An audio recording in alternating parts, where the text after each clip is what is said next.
ডানে ছিল যা ডানে যা। না। আরে বেটা বামে যাস না, ডানে যা। হুররা। বুদ্ধিটা কাজে লাগিয়ে চড়া দান মেরে দিয়েছি। যাই দেখিনি, তাড়াতাড়ি টাকাগুলো লুকিয়ে ফেলি দে। ইদানিং চুরির যে আকাল পড়েছে রে, এখন তো চুরি করে বউ বাচ্চা নিয়ে বেঁচে থাকাই যায়। শুনলাম মুরুল বড় নাকি নাতির বাড়ি গেছে। যাই, আর বাড়িতে দুটো গরু ছিল, দেখি গরুর দুটো যদি একবার ভাগাইতে পারি না, তাহলে বহুদিন এই তাড়ি মদ খেয়ে বউ বাচ্চা নিয়ে ভালোই থাকতে পারবো। Then 10.30 it will not work. Let's try. Because যা বাবা, এইবার নিশ্চিন্ত হলুম।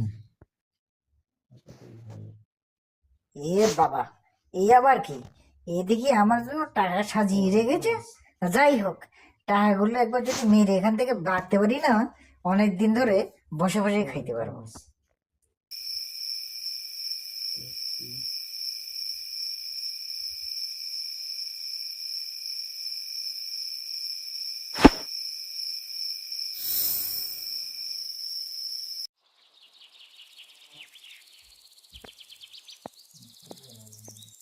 বহুদিন পর বাড়িতে আসলাম।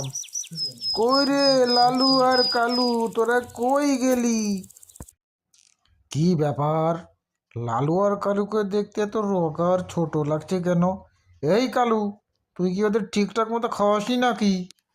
বাবু, আর কি বলবো দুঃখের কথা, এই আপনি যাওয়ার পরে এই লালু আর কালু একদম খাওয়া দাওয়া বাদ দিয়ে দিয়েছে। আমি কত করে বললাম, কিন্তু নাজর বান্দা, এরা তো আমার কথা শোনেই না।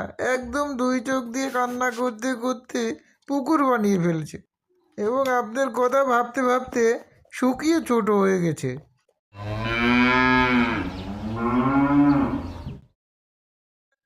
এই বজ্জাত গরু, দাঁড়া, তুই দাঁড়া, আর কত দূর আমারে নিয়ে যাবি রে? আরে, আপনি না সেই লোক যার কাছ থেকে আমি গরুগুলো কিনেছিলাম? এই আপনার বজ্জাত গরুকে কোনোভাবেই আটকে রাখা যাচ্ছে না। এই হলো আসল ঘটনা। জমিদার বাবু, আমাকে ক্ষমা করে দিন। আমি লোভে পড়ে এই কাজটা করছিলাম। আমাকে এবারের মতো ক্ষমা করে দিন।